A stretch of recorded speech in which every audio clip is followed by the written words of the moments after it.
लीजिए सुनिए रबीन्द्रनाथ टैगोर की लिखी कहानी व्यवधान, मेरी यानी समीर गोस्वामी की आवाज में। नाते की दृष्टि से देखा जाए तो वनमाली और हिमांशु माली दोनों ममेरे फुफेरे भाई हैं, सो भी बहुत हिसाब लगाने पर। किंतु इन दोनों का कुटुंब बहुत दिनों से पड़ोसी रहा है। बीच में सिर्फ एक बगीचे का फासला है और इसीलिए इनका नाता नजदीक का न होने पर भी मेलजोल और घनिष्ठता काफी है। वनमाली हिमांशु से बड़ा है। हिमांशु के जब दांत नहीं निकले थे और वो बोल भी नहीं सकता था, तब वनमाली ने उसे गोद में लेकर इसी बगीचे में सुबह शाम हवा खिलाई है, खेल सिखाया है, रोना बंद कराया है, थपकियां देकर मीठी नींद सुलाया है और बच्चों को बहलाने के लिए परिणत बुद्धि प्रौढ़ व्यक्तियों को जोर से सिर हिलाना और अंठ संठ बोलना आदि जो भी कुछ उम्र के विरुद्ध चंचलता और जोर का उद्यम करना पड़ता है, उसमें भी वनमाली ने कोई बात उठा नहीं रखी। वनमाली ज्यादा पढ़ा लिखा नहीं है। उसे शुरू से ही बगीचे का शौक था और था इस दूर के नाते के छोटे भाई पर प्रेम और मोह। वो उसे एक दुर्लभ और कीमती लता की तरह अपने हृदय का स्नेह सींचकर पाल रहा था, और जब वो लता उसके संपूर्ण अंतर बाहर को ढककर खूब फलने फूलने लगी, तब वनमाली अपने को धन्य समझने लगा। आमतौर पर ऐसा देखने में नहीं आता, किंतु कोई कोई स्वभाव ऐसा होता है जो एक छोटी सी कल्पना या एक छोटे से बच्चे या किसी अकृतज्ञ मित्र के लिए बड़ी आसानी से अपने को संपूर्णतः विसर्जन कर देता है, और इस विशाल पृथ्वी पर सिर्फ एक छोटे से स्नेह के कारोबार में वो अपने जीवन का सारा मूलधन लगाकर निश्चिंत हो जाता है। फिर या तो वो जरा से मुनाफे पर परम संतोष के साथ जीवन बिता देता है, या सहसा किसी दिन प्रभात में अपना घर द्वार सब कुछ बेचकर राह का भिखारी हो जाता है। हिमांशु की उम्र जब थोड़ी बढ़ गई, तब उम्र और नाते का काफी तारतम्य होने पर भी वनमाली का उसके साथ मानो मित्रता का बंधन कायम हो गया। दोनों में मानो छोटे बड़े का कोई भेद ही न रहा। ऐसा होने का एक कारण भी था। हिमांशु पढ़ता लिखता था और उसकी ज्ञान पिपासा स्वभावतः बहुत तेज थी। पुस्तकें पाते ही वो पढ़ने बैठ जाता। इससे फालतू पुस्तकें भी बहुत पढ़ी गईं। फिर भी चाहे जैसे भी हो, चारों तरफ से उसके मन ने एक पूर्णता प्राप्त कर ली थी। वनमाली विशेष श्रद्धा के साथ उसकी बात सुनता, उससे सलाह लेता, उसके साथ छोटी बड़ी सब बातों की चर्चा करता, किसी भी विषय में बालक समझकर कभी उसकी अवज्ञा न करता। हृदय के प्रथम स्नेह रस से जिसे पाल पोस कर आदमी बनाया गया हो, उम्र पाकर वही अगर अपनी बुद्धि ज्ञान और उन्नत स्वभाव के कारण श्रद्धा का अधिकारी बन जाए, तो उसके समान ऐसी परम प्रिय वस्तु संसार में शायद ही कोई हो। बगीचे का शौक हिमांशु को भी था, किंतु इस विषय में दोनों मित्रों में कुछ भेद था। वनमाली को था हृदय का शौक और हिमांशु को बुद्धि का। जमीन के ये कोमल पौधे और लताएं, ये अचेतन जीवन राशि जो आदर जतन की जरा भी लालसा नहीं रखती और साथ ही जतन पाने पर घर के बाल बच्चों की तरह बढ़ती रहती है, और जो आदमी के बाल बच्चों से भी बढ़कर बच्चे हैं, उनको जतन से पाल पोस कर बड़ा करने के लिए वनमाली में एक स्वाभाविक प्रवृत्ति थी। किंतु हिमांशु में पेड़ पौधों के प्रति एक कुतूहल दृष्टि थी। अंकुर निकल आए, कुल्ले फूटने लगे, बौर लग गए, फूल खिलने लगे, इन सब बातों में उसका खूब मन लगता था। बीज बोने, कलम लगाने, खाद देने, मचान बांधने आदि के विषय में हिमांशु को नई नई बातें सूझती और वनमाली उन्हें बड़े आनंद के साथ सुनता। इस बगीचे के लिए आकृति प्रकृति के जितने प्रकार के भी संयोग वियोग संभव हो सकते हैं, दोनों मिलकर सब करते। दरवाजे के सामने बगीचे के बीच में एक पक्की वेदी सी बनी थी। 4 बजते ही वनमाली एक महीन कुर्ता पहनकर, चुना हुआ दुपट्टा कंधे पर डालकर, हाथ में नलीदार हुक्का लिए वहीं छाया में जाकर बैठ जाता। कोई मित्र भी पास नहीं और न हाथ में कोई पुस्तक या अखबार। बैठा बैठा हुक्का पीता और तिरछी निगाह से उदासीन भाव से कभी दाएं और कभी बाएं देखा करता। इसी प्रकार उसका समय हुक्के के धुएं की तरह धीरे धीरे बहुत ही हल्का होकर उड़ जाता, शून्य में बिला जाता, कहीं भी उसका कोई चिन्ह तक न रह जाता। अंत में जब हिमांशु स्कूल से लौटकर कलेवा करके हाथ मुंह धोकर बगीचे में दिखाई देता, तब वो झटपट हुक्के की नली छोड़कर उठ बैठता। तब उसके आग्रह को देखकर सहज ही समझ में आ जाता कि अब तक वो किसके लिए बैठा बैठा धीरज के साथ इंतजार कर रहा था। उसके बाद दोनों जने बगीचे में बातें करते हुए टहलते। अंधेरा हो आने पर दोनों बेंच पर बैठ जाते।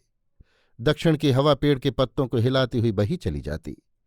किसी किसी दिन हवा चलती भी नहीं थी।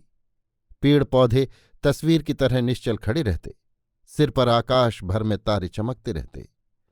हिमांशु बातें करता, वनमाली चुपचाप सुनता रहता। जो बात समझ में न आती वो भी उसे अच्छी लगती। जो बातें और किसी के मुंह से बहुत बुरी और रूखी मालूम दे सकती थीं, वे ही बातें हिमांशु के मुंह से उसे अच्छी लगती। ऐसे श्रद्धावान प्रौढ़ श्रोता के मिल जाने से हिमांशु की भाषण शक्ति, स्मृति शक्ति और कल्पना शक्ति को विशेष लाभ होता। वो कुछ पढ़कर कहता, कुछ सोचकर कहता और कुछ उपस्थित बुद्धि में जो आता सो कह डालता, और कभी कभी कल्पना की सहायता से अपने ज्ञान की कमी को ढक भी लेता। बहुत सी ठीक बातें कहता, बहुत सी गलत भी कह डालता, किंतु वनमाली सबको गंभीरता से सुनता। बीच बीच में दो एक बात वो भी कहता, किंतु हिमांशु उसकी बात काटकर जो उसे समझा देता उसी को वो ठीक समझ लेता, और उसके दूसरे दिन छाया में बैठकर हुक्का पीता हुआ उन बातों को बहुत देर तक आश्चर्य के साथ सोचता रहता। इतने में एक बखेड़ा उठ खड़ा हुआ। वनमाली और हिमांशु के मकान के बीच में एक पानी का नाला था। उस नाले में एक जगह एक नींबू का पेड़ पैदा हो गया। उस पेड़ पर जब फल लगते हैं तो वनमाली का नौकर उन्हें तोड़ने की कोशिश करता है और हिमांशु का नौकर उसे रोकता है, और इस बारे में दोनों ओर से गाली गलौज की जो वर्षा होने लगती है, उस वर्षा में अगर जरा भी तत्व होता तो शायद तमाम नाला भर जाता। नतीजा ये हुआ कि वनमाली के पिता हरचंद और हिमांशु के पिता गोकुल चंद में इसी बात को लेकर तकरार हो गई। दोनों फरीक नाले के अधिकार का निर्णय कराने के लिए अदालत पहुंचे। वकील बैरिस्टरों में जितने भी महारथी थे, सभी ने दोनों में से किसी न किसी का पक्ष लेकर वाक युद्ध शुरू कर दिया। दोनों ओर से इतने रुपए खर्च हुए कि सावन भादों की वर्षा में उस नाले में से उतना पानी भी शायद कभी न बहा होगा। अंत में हरचंद की जीत हुई। साबित हो गया कि नाला हरचंद का ही है और नींबू के पेड़ पर किसी का भी हक नहीं। अपील हुई, किंतु नाला और नींबू का पेड़ हरचंद का ही रह गया। जितने दिन मुकदमा चलता रहा, दोनों भाइयों की मित्रता में कोई फर्क न आया। इस आशंका से कि कहीं झगड़े की छाया उन्हें न छू ले, वनमाली दूनी घनिष्ठता से हिमांशु को अपने हृदय के पास बांध रखने की कोशिश करने लगा, और हिमांशु ने भी जरा भी विमुखता नहीं दिखाई। जिस दिन अदालत से हरचंद की जीत हुई, उस दिन घर में, खासकर अंतःपुर में, खुशियां मनाई जाने लगीं। सिर्फ वनमाली की आंखों में नींद नहीं रही। उसके दूसरे दिन करीब 4 बजे वो उदास चेहरा लिए बगीचे की उस वेदी पर ऐसे जा बैठा जैसे दुनिया में और किसी के भी कुछ नहीं हुआ, सिर्फ उसी की बड़ी भारी हार हुई है। उस दिन सूरज डूब गया, 6 बज गए, परंतु हिमांशु नहीं आया। वनमाली ने एक गहरी सांस ली और हिमांशु के मकान की ओर देखा। खुले जंगले में से देखा कि अलगनी पर हिमांशु के स्कूल के कपड़े लटक रहे हैं। बहुत से चिर परिचित लक्षणों से जान लिया कि हिमांशु घर ही में है। हुक्के की नली फेंककर वो उदास मुंह लिए टहलने लगा और 1000 बार उसी जंगले की तरफ देखा किया, पर हिमांशु बगीचे में नहीं आया। शाम की बत्ती जलने पर वनमाली धीरे धीरे हिमांशु के घर गया। गोकुलचंद दरवाजे पर बैठे हुए अपनी गर्म देह पर ठंडी हवा लगा रहे थे। उन्होंने कहा, कौन है? वनमाली चौंक पड़ा, मानो वो चोरी करने आया हो और पकड़ा गया हो। कांपती हुई जबान से बोला, मैं हूं मामा जी। मामा ने कहा, किसे ढूंढने आए हो? घर पर कोई नहीं है। वनमाली फिर अपने बगीचे में लौट आया और चुपचाप बैठ गया। जितनी रात बीतने लगी, उसने देखा कि हिमांशु के मकान के एक एक करके सब जंगले बंद हो गए। दरवाजे की सेंध में से जो उजाला चमक रहा था वो भी क्रमशः बुझ गया। अंधेरी रात में वनमाली को ऐसा मालूम हुआ कि हिमांशु के घर के सारे दरवाजे सिर्फ उसी के लिए बंद हो गए हैं। सिर्फ वही अकेला बाहर के अंधेरे में पड़ा रह गया है। दूसरे दिन फिर वो बगीचे में आकर बैठ गया। सोचने लगा, आज शायद आए तो आ सकता है। जो बहुत दिनों से रोज आया करता था, वो एक दिन के लिए भी न आए, ये बात वो किसी भी तरह ना सोच सका। कभी भी उसने ये नहीं सोचा था कि उसका ये बंधन कभी किसी तरह टूट जाएगा। इतना निश्चिंत था वो कि उसे पता तक नहीं कि कब उसके जीवन के सारे सुख दुख उस बंधन में जकड़ गए। आज अकस्मात मालूम हुआ कि वो बंधन टूट गया है, किंतु एक ही क्षण में उसका ये सर्वनाश हुआ है, ये वो किसी भी तरह हृदय से विश्वास न कर सका। प्रतिदिन नियम से वो बगीचे में जाकर बैठता है, शायद दैव योग से किसी दिन वो आ जाए, किंतु ऐसा दुर्भाग्य कि जो नियमित रूप से प्रतिदिन हुआ करता था वो दैव योग से एक दिन भी न हुआ।